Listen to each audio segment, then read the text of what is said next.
Hello, and welcome to the Hive Mind podcast, where the collective wisdom of the travel industry helps you match travelers with the right destinations and the right hotels.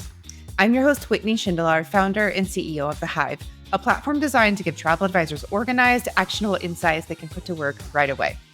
Each week, I sit down for focused, real-world conversations with travel advisors, hoteliers, and supplier partners who know these places inside and out. We break down how each hotel is best suited to a specific client profile, take quick deep dives into destinations, and share pro tips to help you make the most of the Hive. And here's the best part. You don't need to take notes while you listen. Go about your day, tune in, and know that every insight from these conversations is already captured and organized inside the Hive. So it's there when you actually need it. And if you aren't on the Hive yet, you can get resources from this and other episodes when you join our newsletter at thehive.travel/podcast.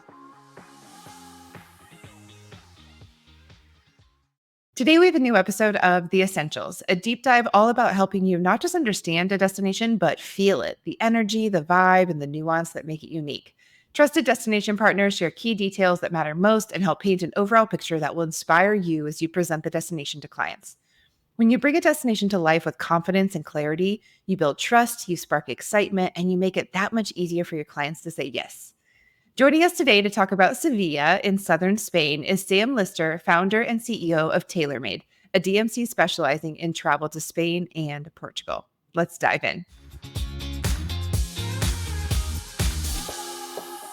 Sam, hi, hello, welcome to the podcast. How are you? Hi, Whitney. I'm good. Thank you. Yeah, looking forward to having a chat. I'm super thrilled about this. I tell anyone and everyone who will listen that if I'm planning a trip in Spain, I am emailing Sam. So I think one of my favorite things about working with you and with your team is just all of the really unique ideas, both hotels. You always share hotels with me that I've never heard of or that I didn't know anything about, and experiences is my favorite part. And we actually have a client headed your way in like 36 hours. So this all feels like very good timing. Before we dive into all the things that travel advisors want to know, need to know about Sevilla, tell me a little bit about your connection to the city in southern Spain and why you love it so much. Okay. Well, yeah, there's sort of, I'll try not to go into the very long story, but to try and sort of Give sum me it the up, medium story. the medium story down the middle. So I actually studied Hispanic studies at university. And whilst there, I was working, funnily enough, in a hotel in Madrid, and I met a girl from Sevilla. And when I finished my studies, I moved down to the area, close to Sevilla, but not in the city. And after a while, eventually moved to the city itself. So that's right back in 2010 now. And actually, with that particular girl, we went our separate ways. But then very, very soon afterwards, I met my wife, who's also amazing. a local Sevillana. Okay. And so, we've been happily ensconced here ever since. Where are you based? So in Sevilla, if anyone's been to Sevilla, they might know about the Seville Feria. So it's the April fair when you get all the horse-drawn carriages and everyone dressed up in flamenco and having a week-long kind of social party. I'm about 100 meters from the big front entrance of that. So it's kind of in the southwest corner. So it'd take me 15 minutes to walk into town. Okay, amazing. How many years have you been in Sevilla now? I don't mean to ask you about like how old are you, but I'm just like, how long have you been? I mean, you're basically a local at this point. Certainly. I mean, this is easily the country and the area where I've spent the most time of my life. So I was on a flight the day after my final university exam, and next year I'm coming up to 20 years in Andalusia, and it'll be 16 years in living permanently in Seville. Incredible. So I always say Sevilla. Do you say Seville? I try to say Sevilla nearly always, but occasionally Seville will sort of slip out when I'm speaking English. But yeah, Sevilla. I don't know why. I've had this conversation with many travel advisors of whether we should say like the English version or the Spanish version. And I don't say Roma y Paris. I don't like say these other cities like this, but something about Sevilla, like I just have to say Sevilla. This is just, I don't even have a rhyme or a reason for it. Maybe because I think it's pretty and I actually like it better. Anyways. Okay, let's dive into what travel professionals who have not been to southern Spain, who don't know a lot about Sevilla, what they really should know in order to potentially be able to guide clients who are asking about Sevilla and or suggest Sevilla to be included in an itinerary when clients aren't asking about it, right? That's actually my favorite part about being a travel advisor, is when we can slide in something that clients don't know about and they're not asking for. So in general, is Sevilla a year-round destination, or are there any specific kind of times of the year that, whether it's related to crowds, holidays, weather, are there any times of year that you would tell someone like, oh, now might not be the best time versus like a really great time to visit is fill in the blank?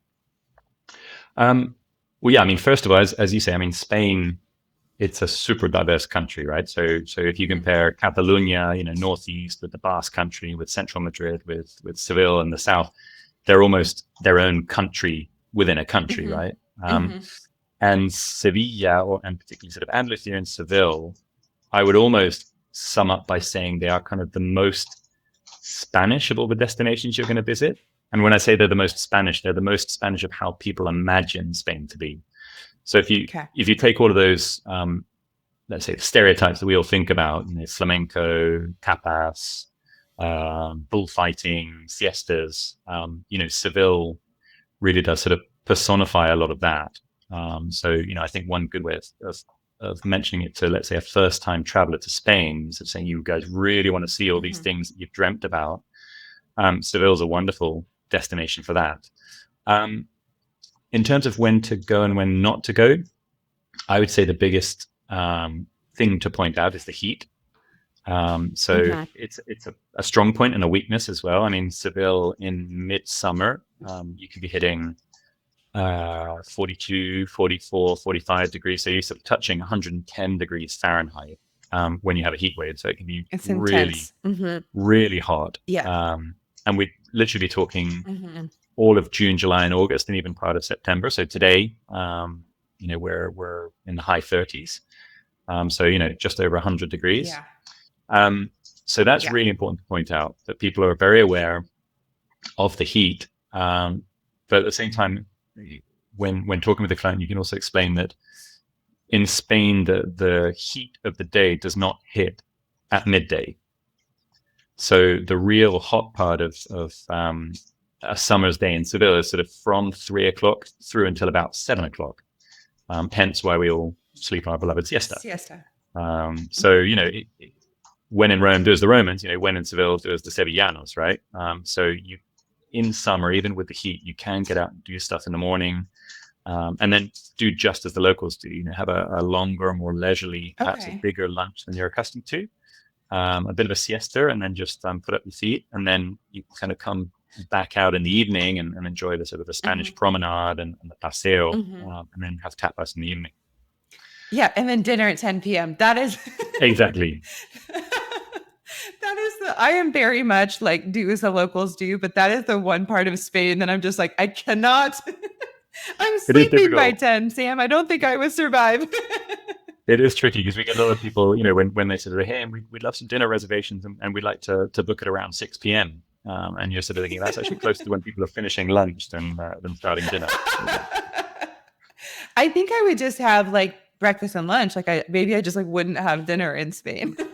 As well, like my wife barely ever has dinner. So there you go. Yeah. So maybe I can do as the locals do. I just skip that last meal. No, I think it is helpful to understand that part, because I have cautioned many travelers who are kind of those summertime families who always want to travel in the summer. I have cautioned, like, listen, like Sevilla is really, I always think of it as a year-round destination, because in those winter months where it's cold for us, it is still very like lovely in southern Spain. But a lot of people are just really looking to travel in summer. But I think the way you've presented it is like, if we structure the day like the locals and kind of make sure you start early, like no 10 a.m. starts here, like get up early, start, but then plan that you're going to come back. And I mean, is like, because Sevilla's landlocked and it's not on the ocean, are there hotels with swimming pools? Like, is there kind of relief that you can find in that way? More and more. The hotel with the swimming pool combination is now growing. I mean, it was a bit of a mystery, a few years ago when really you'd be able to go to the Alfonso XIII Hotel, which has a lovely pool and garden. But beyond that, it was actually few and far between. So now there are many more hotels, with swimming pools. And yeah, I mean, aside from that, the whole city actually adapts to that timetable as well. So if you were to try and go shopping at 4 p.m., you're kind of going against the current as well, because a lot of the shops will be closed. everyone they close at 2 o'clock. They'll go back, they have lunch, they have a sleep, and they might not open again until 6 p.m. So yeah, it's something that you eventually sort of fall into almost. You're almost obliged to sort of fall into line with it. Yeah. Even if you're trying to do something else, the restaurants and shops are like, no, we'll see you later. Exactly. Be completely. So tell me about how long travelers generally stay in Sevilla. And I want like the average answer, and then I want your wish list, because I know that what I hear most commonly, and what I experience most commonly, is that clients are trying to move on to the next thing too quickly, where it's like, this is actually a city that you could stay longer than you might stay at other destinations, because there is so much to see and do and experience. So from your DMC perspective, what's the average length of stay? And then as your local perspective, what do you think, what would you actually recommend if you had a little bit more of an opportunity to say, hey, listen, you should stay longer? Yeah, if I had a blank canvas, right? I'd say almost exactly it would be 3 nights would be the average. Exactly as you've said, there are a lot of travelers who try and do too much. They'll try and do the whole of Spain in 10 days, or Spain and Portugal in 12 days. And we're strong believers in the less is more kind of idea. So I'd say what we're seeing is an average of 3 night stay. In terms of what we would love for people to do, I mean, depending a little bit on their itinerary, but certainly 3, 4, even 5 nights, because if you look at Seville on a map, it is a very good base camp as well.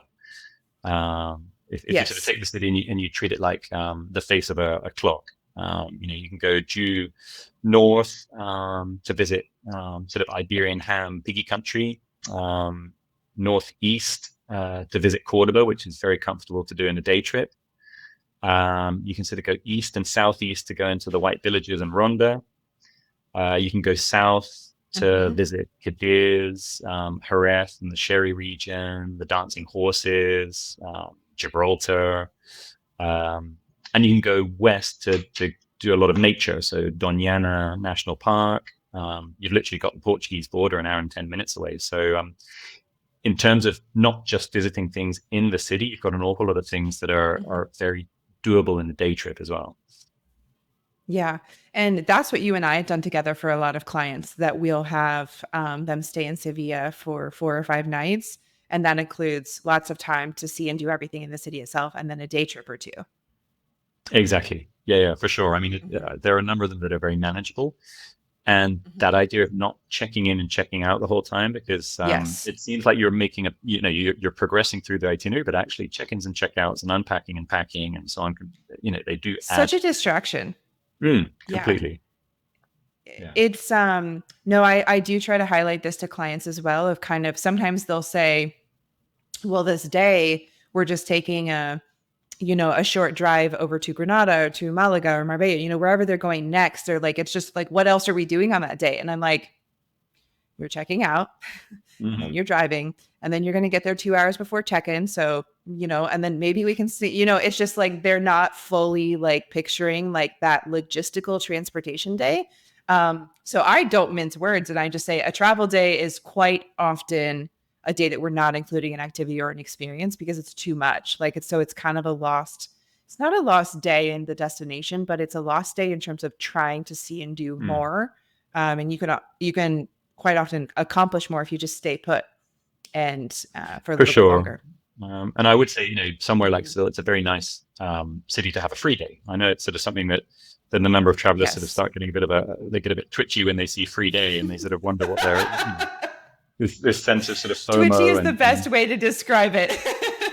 Yeah. When actually, I think a city like Seville, it's a wonderful place just to people watch, literally to kind of wing it. That's the whole, their breakfast culture, their tapas culture is all about not having structure, just kind of like taking things as they come, like popping into a bar, like just literally sort of playing it by ear, and maybe sort of finding a nice square and having a coffee and watching life unfold. So yeah, I mean, we do tend to sort of suggest if people are prepared to have a free day, it's a very nice city to have a free day. When you're starting out, one of the hardest things is delivering a polished, consistent client experience, especially when you're still finding your footing. That's where the Hive can help. It's your expertise vault where hotel details, destination insights, and advisor takeaways are captured and organized, so you always have professional, client-ready knowledge at your fingertips. With the Hive, you can sound consistent, credible, and prepared from day one, and that's what builds trust and gets clients coming back. Curious? Take a look at thehive.travel. Yeah, for the twitchiest of my clients, I will try to never give them a full free day, but do a lot of half-day experiences. So it seems much more like manageable for people to be able to fill an afternoon than to make them feel like they have to fill a full day, which between you and I, like, we know it's the same, right? But I will often give them 12 ideas that they only would potentially have time to do one or two of them, and that makes them feel better. And then I always find out that they didn't do any of those things and they just sat at a nice cafe and enjoyed a coffee. And it's like, well, that's what we always knew you were going to do, but you were super twitchy about it. So we gave you a list. So let's talk about the activities and experiences, because I think that this, as a travel advisor, when I have the opportunity to bring up a new destination or a new idea to clients, or when clients already know, they come to me and say, hey, we've heard about Sevilla. We had a friend that went, we would love to go. One of the first things that I talk with them about is, how are you going to spend your time? What is it that you actually are going to do while you're there and that you can look forward to? And I find that part of the conversation with clients is when you really start to see them kind of light up and get excited, because when you describe how they're going to spend their time and the types of experiences that they can look forward to, they start envisioning themselves there. And that's really, and it also really helps because I watch for facial expressions. When I say, like, we could do this or we could do this, you can see what excites them and what they're kind of like, no, thanks, I don't need to do that. So I watch very closely as I talk, like how they react. So tell me about the most common experiences that almost everyone who comes to Sevilla, like, this is what you can look forward to. This is kind of one of the biggest whys of why people come and what they're looking forward to, all the way to, the more unique and potentially exclusive experiences that are more specific to particular client profiles and their interests. Yeah. I mean, I think, the highlights, sort of the must-do list, if you like, in Seville would be the cathedral. So largest Gothic cathedral in the world. And the burial place of Christopher Columbus, somewhat debated, but we believe he's here. And the Alcázar. So the Alcázar is kind of that, it's the perfect epitome of what we call mudéjar architecture here in southern Spain. So that kind of fusion between Christian and Muslim architecture during that whole kind of Reconquest period. And also for many people, the water gardens in the Kingdom of Dawn from Game of Thrones. Yes. I was going to say, there's some Game of Thrones stuff in Sevilla too, right? Like, there is for sure. Yeah. The bull ring is very popular as well to visit. And I think, it's a very good place to try and find flamenco. It's one of the absolute melting pots of flamenco. So it's a good destination to include some kind of flamenco experience. So in terms of what we tend to recommend to travelers when they arrive, everyone needs to sort of tick off their must-do list, and that would normally be a half-day tour of the cathedral, the Alcázar, and the Jewish Quarter. And then, as just as you like to do, we like to get a bit more creative and sort of really sort of show, that sort of X factor in the remaining time they're in the city. So flamenco, they've got a number of really great venues where they can watch a live performance. What we try and do quite a lot is actually sort of break down that whole sort of artist audience divide and actually introduce them to local artists. So we sort of organize, I guess you could call it like a flamenco jamming session. So actually meeting up with local artists, hanging out with them whilst they jam, whilst they practice, whilst they prepare some songs, and they do it in such a way that they explain exactly what they're doing, why they're doing it, flamenco rhythms, the origins of flamenco and those particular rhythms, why they wear these shoes, how the flamenco guitar is different to the classical guitar. Cool. They teach people percussion. People can actually get up and dance with them if they like. So that kind of experience is super special. Actually hanging out with a group of flamenco artists. In terms of gastronomy, we do have a couple of really great cooking experiences, market visits, and cooking classes in a local house, in a local residence. I mentioned before, it's kind of the home of tapas. So if you want to kind of rub shoulders with the locals, it's a brilliant place to go out on a tour.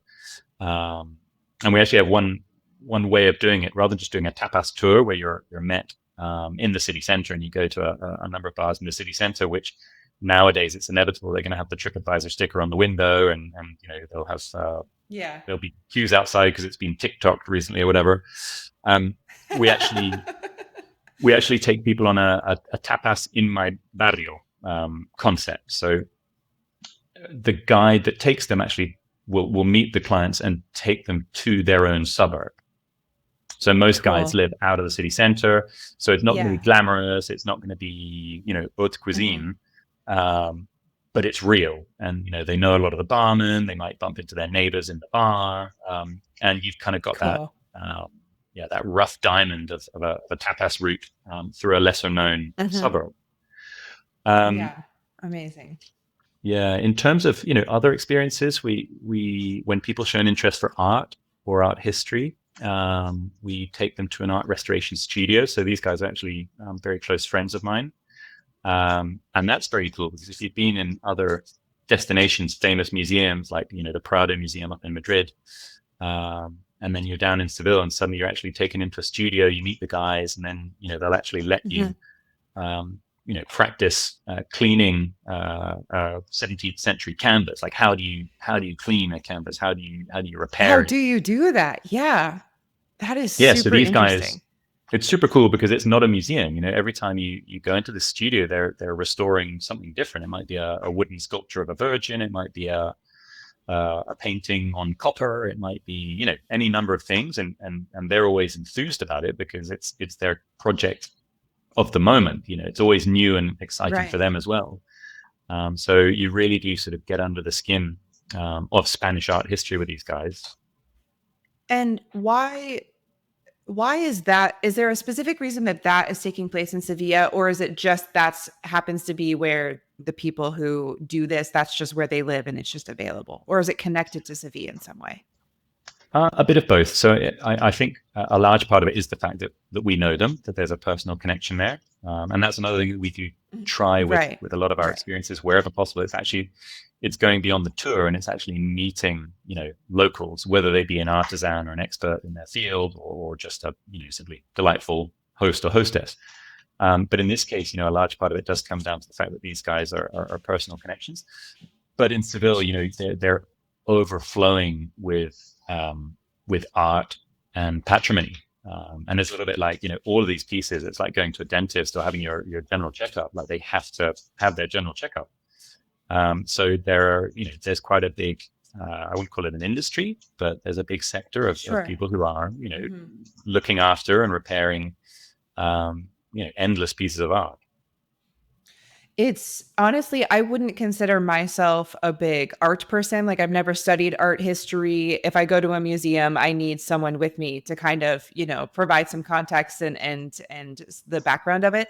But the experience that you're describing and what we have booked for clients in the past still interests me, just as like a genuinely curious person, because I think that we travel all over Europe and we see all of this restored art, or this art that is being taken care of. Like you said, like it's not just doing it once, it constantly is needing to make sure that it's in good condition and being taken care of. And almost no one fully understands or experiences what's going on behind the scenes to bring this to life and to make it possible for us to enjoy art from hundreds of years ago. So I think that this is such a unique experience that I love to share Yeah. with clients for Yeah, those who for are sure. interested. I think people, and we've had exactly that. We've had families with quite young kids who because it can be, it has no fixed structure. So you go in there and these guys will see that the kids are super inquisitive about the doing rather than the Yes. learning. Yes. And it becomes super hands-on, from, as I say, cleaning a canvas to trying to remove the stucco from, part of a sculpture or so on. And at the same time, we've had people who've actually worked in famous museums around the world, and they've gone in, and it's perhaps less the learning process, but it's more a comparing process. So they talk with these guys about how they work compared to how things are done, where these people have come from. And then, of course, they're both art historians. So you then, you go up and have a drink together, and you start talking about the details of a particular art history or a particular period. So it's always, it's fascinating. It's a really interesting experience for sure. So you were sharing at the beginning that Sevilla is really brings that life and energy of what so many imagine as Spain. Like it really is kind of the epitome of Spain in many ways. If clients have already visited other areas of Spain, so Barcelona, for example, maybe they've already seen kind of flamenco, maybe they've already done a tapas tour. Would you still recommend that clients coming to Sevilla do those same things again? Do you feel that it would be different than what they've experienced elsewhere in Spain?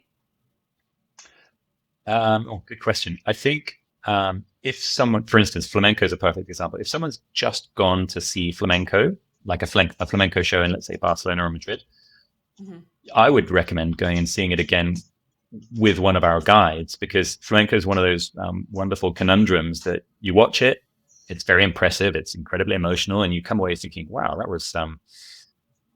was surprising.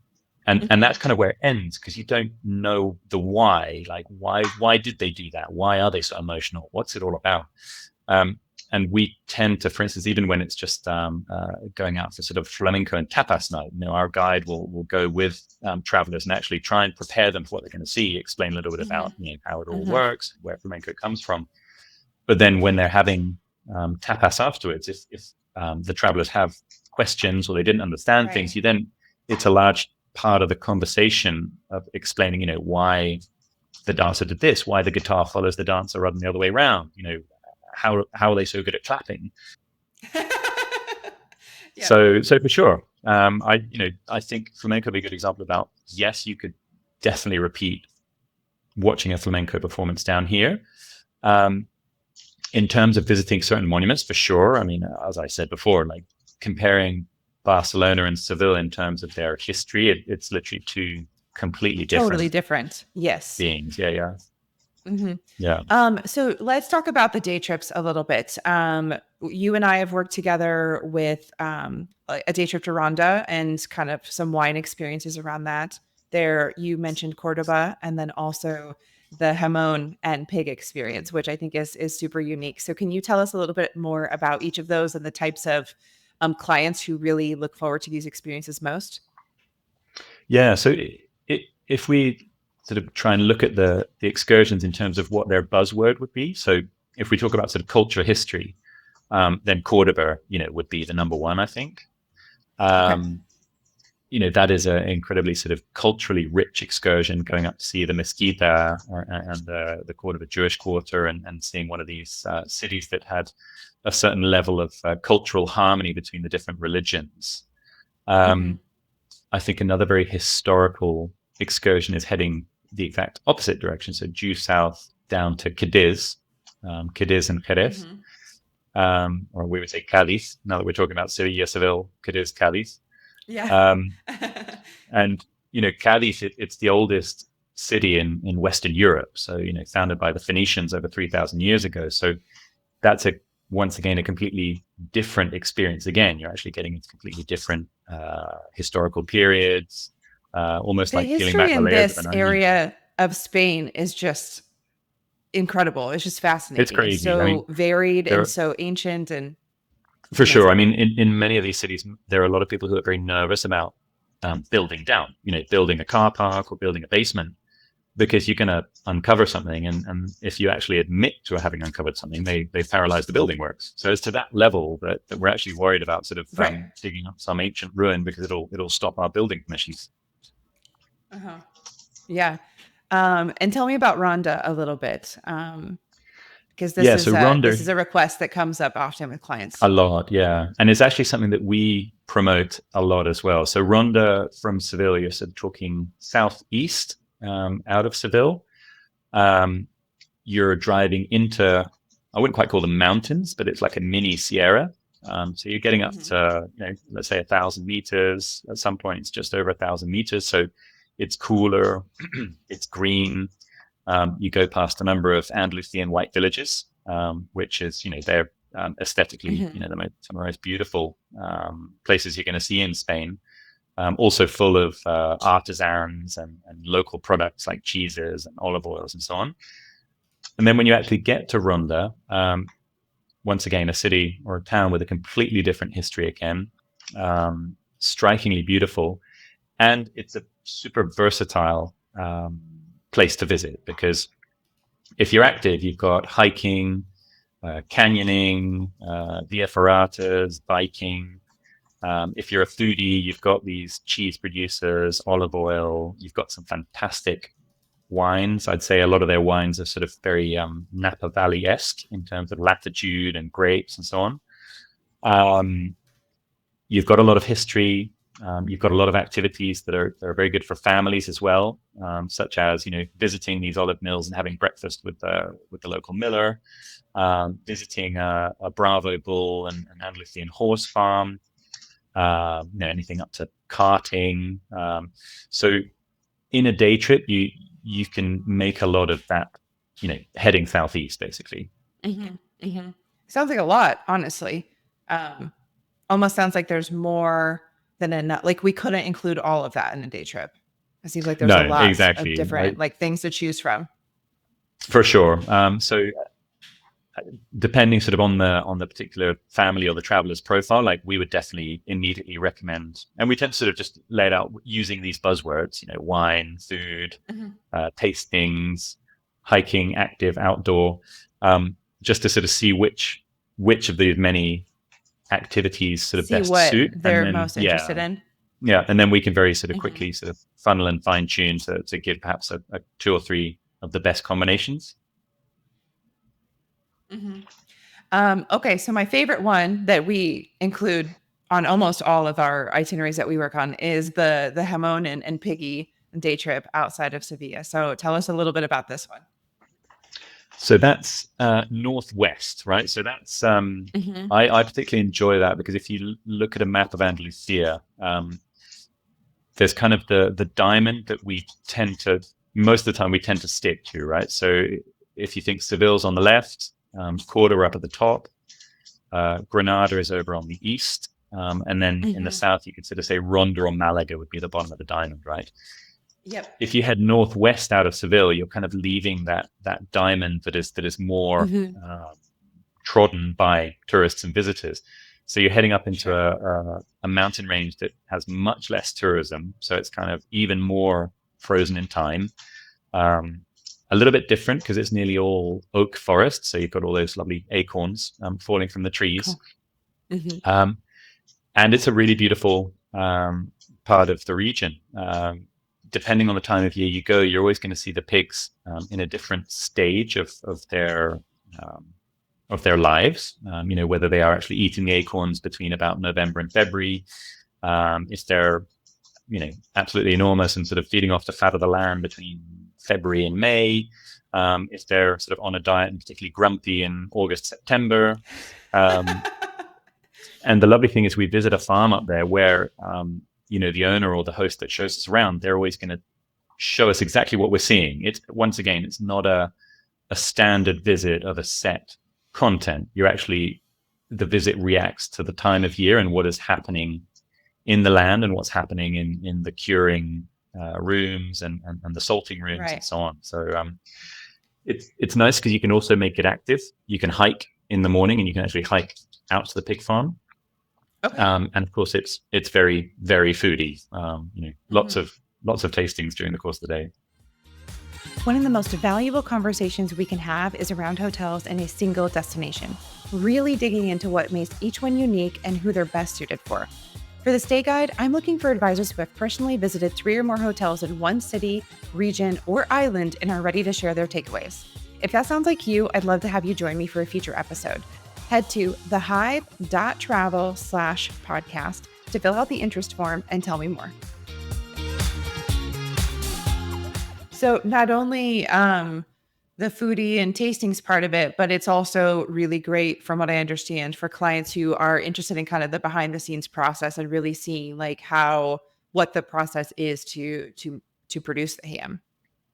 Yeah. So if we're going between Monday and Friday, we will actually go into the factory part of the farm. Mm-hmm, I mean, it's true that you might only have about 2 months of the year when they're pigs are actively being sent to piggy heaven.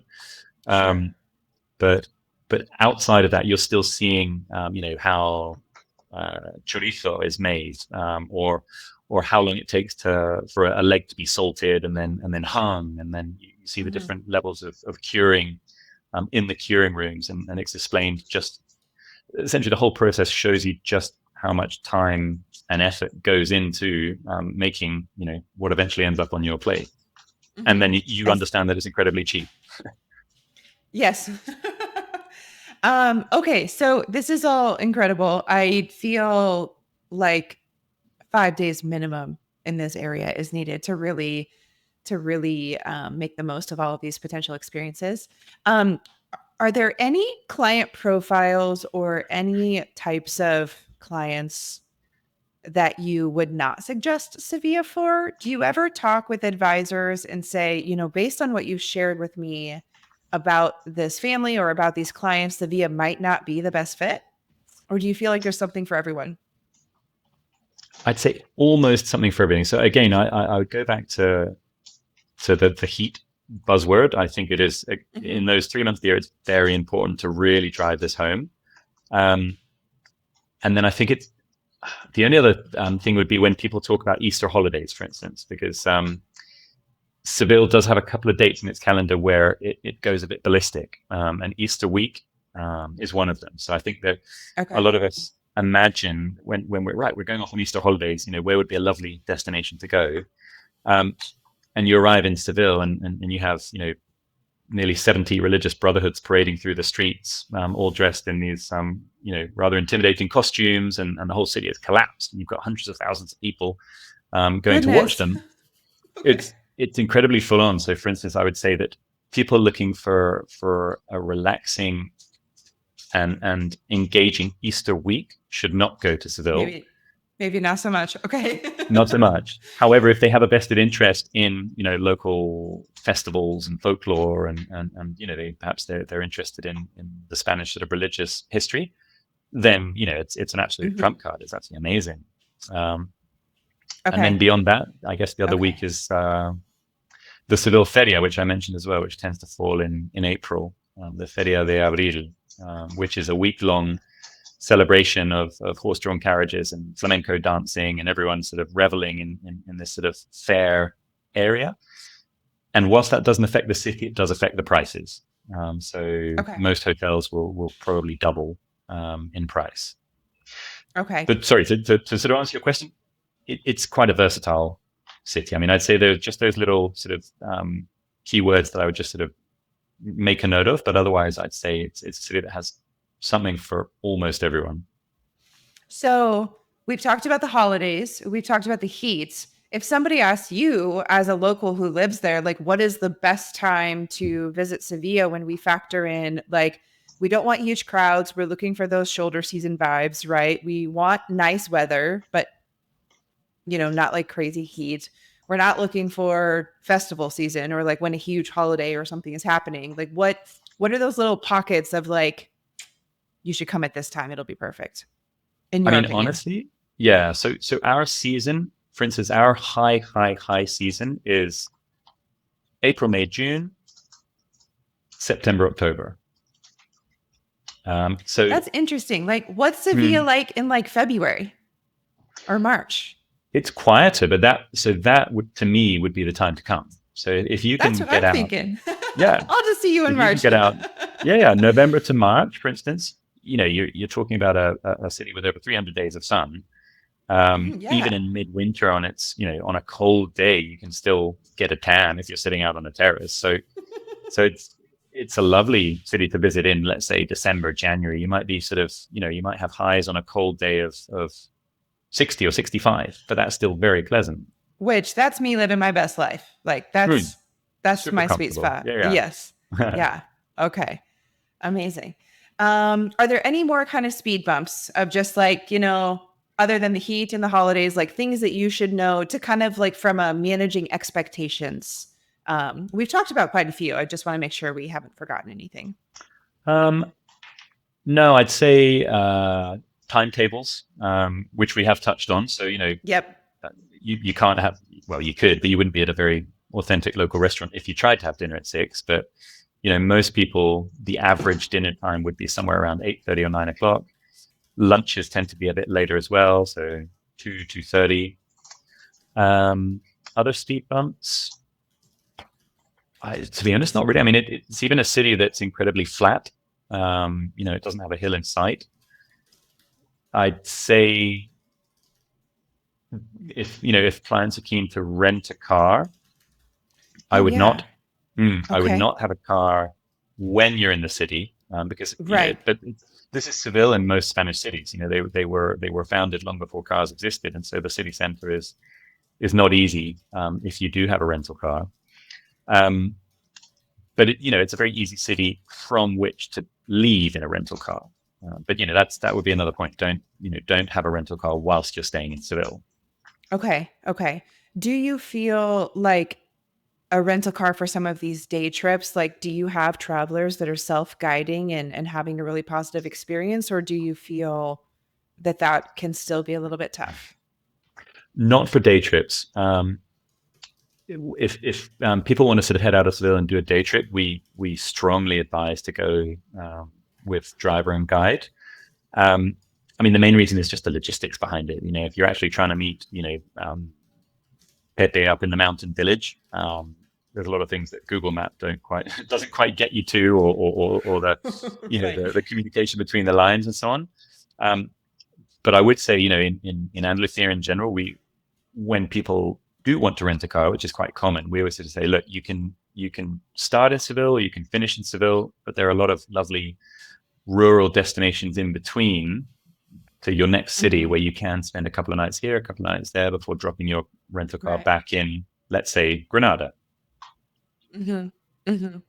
Yeah, I think that's the most common combination that I plan. I don't know if it's what you recommend or agree, but kind of a Sevilla, Granada, Marbella kind of loop, and maybe there are day trips, or maybe there are stops along the way, or maybe there's a night or two included in Ronda. But that's generally kind of the southern Spain loop that I'm chatting with a lot of clients about. For sure. I think particularly if people are trying to sort of do Spain in inverted commas, and it means they may well have done Madrid and or Barcelona, and they come down to Andalusia, which is also one of the really sort of popular areas.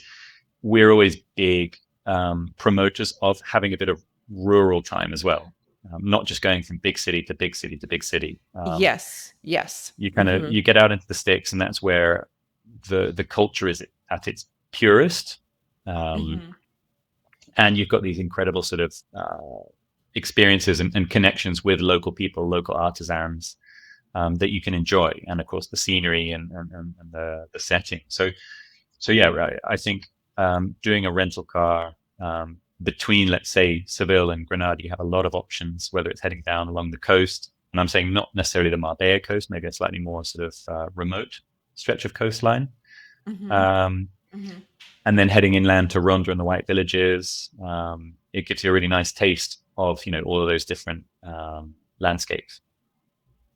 You mentioned artisans, and my ears perked up. Tell me more about artisans in the region and shopping. Like, are there shopping opportunities? Is there a common, like, something or other that travelers are bringing home? Like, and I guess shopping can be the full spectrum, right? It can be kind of an artisanal, very typical Southern Spain type of item, all the way up to, are there any clothing designers based in Southern Spain? Like, what's on the menu here from a shopping perspective? Okay, so I think clothes designer, it would be better to speak with my wife, but but I mean, yes. For instance, if we're talking about things that are particularly sort of Seville, there are some absolutely, really beautiful flamenco complements, and I say things that you can actually buy and not just sort of put away in a cupboard somewhere. So whether it's different sort of hair combs, earrings, bracelets, necklaces, Cool. the Manila shawls. So you would have seen these beautiful, a lot of times you see the flamenco dancers dancing with them, a Manila shawl made of silk. Cool. Can be absolutely beautiful. So you've got famous designers such as Lina, Lina. And then actually in some of the suburbs, you've got the smaller shops that actually, hand make all of these complements as well. Aside from flamenco, you've got very good leather goods. I'd say ceramic would be right up there in terms of, what is famous for the area. So if you headed over the river to the area of Triana, which I always kind of relate to, like, is the Brooklyn of Seville. Sort of over the other side, outside the city walls, over the other side of the river. But that's historically very famous for making different pieces of pottery and ceramics. And then, to be honest, other pieces of craftsmanship that actually have to do with Seville's history. So there are a number of really quite fantastic sort of, I call them antique shops, but they've got a bit of everything, right? So you can definitely recommend a number of pieces there. If travelers are really interested in these types of items, do you generally just kind of share some different neighborhoods or specific shops that they can go visit on their own? Or do you ever have a local taking them around to specific spots? If they're really, whether they're looking for something specific or they just enjoy this type of kind of shopping and experience, because it does provide another opportunity to really engage with the locals and bring something, really cool home with them from their trip. How do you approach we can do both things, an experience actually around this? Yeah. Yeah, we can do both things. So whilst I wouldn't say we sort of offer what I call like a shopping tour, we tend to always try and involve the artisans in that tour. So it could be an artisans tour of visiting someone who makes these sort of flamenco Manila shawls, someone else who's a potter and a tile painter, someone else who applies the gold leaf to the religious floats. And during that route, you can certainly sort of visit the shops Cool. that are clients of these artisans. But otherwise, yeah, we do have a few small shops. I mean, are you interested in hearing any of the names, for instance? Or yes, for me personally, I'm very interested. I love to just bring something that reminds me of my trip home. Like whether it's an object to put on a shelf in my living room and I just get to look at it often, or last night I was wearing earrings and my favorite thing is like, oh, where'd you get your earrings? Oh, I got them in Greece. It's just my favorite part of just small things. And so I always really look for this, but I also have a lot of clients who ask for these types of things. So, I mean, if you've got some names ready to go, I would love to hear them. So I think jewelry, for instance, there's a lovely little designer here called Darwin. So quite easy to remember. I mentioned flamenco. I think a really good shop that's very centrally located is called Lina, Lin for Norway, Lina, Lina. A shop that I think is, if people have an interest in taking something that's got a bit of history, there's a lovely shop called Popular. So like popular, but art at the end. So that's also very centrally located. And that's got some really interesting pieces that can be from, you could call them like high quality souvenirs, things that you could use as like coasters for your drinks, right the way through to really impressive pieces from centuries past. There's another lovely sort of multidiscipline shop, which is called Concept Art, which is run by a friend of mine. She's a professional artist, and she has a number of lovely pieces there. And actually, if you want food, so things like tins of of olive oil or packs of jamón if you can smuggle them back.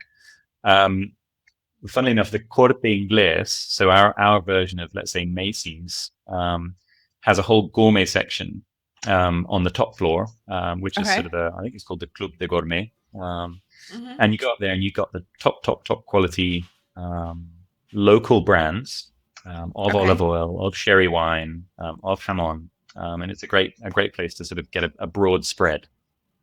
But the ham would have to be smuggled. You can't really bring that back. Yeah, I think into the US, I'm pretty sure it would have to be smuggled. So yeah, you need to sort of line your pockets with something. Yeah, I almost considered smuggling some back from Italy because I was in Bologna recently. And then I looked into it and I was like, this is too serious. I'm way too risk averse to do this. So we ate it during the I was going to trip. say, you just have to eat it on the plane. Yeah. We did eat it. Like every single night we had like a nice little aperitif. And I did not smuggle it back. So I don't take risks like that. But these shops, I just pulled up a few of them and the websites are beautiful. This is amazing. See, this is why you need free time. Exactly. When I have free time in a beautiful city like Sevilla, I'm definitely shopping and that's people watching.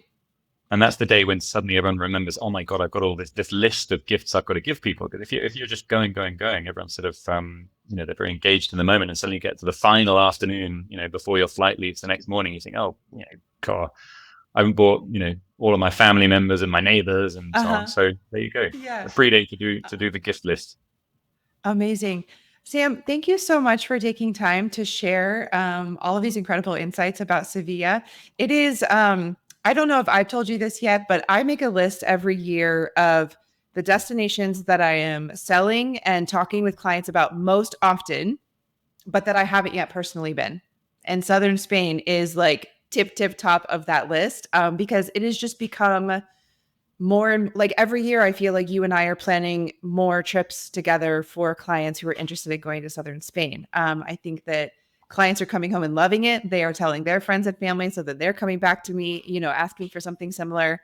It's Sevilla specifically, but also the region just seems like it really does have something for everyone. So I hope that the next time I see you will be in person in Sevilla. I was going to say, well, as we say here, mi casa es tu casa. So yeah, you have to come down and visit for sure.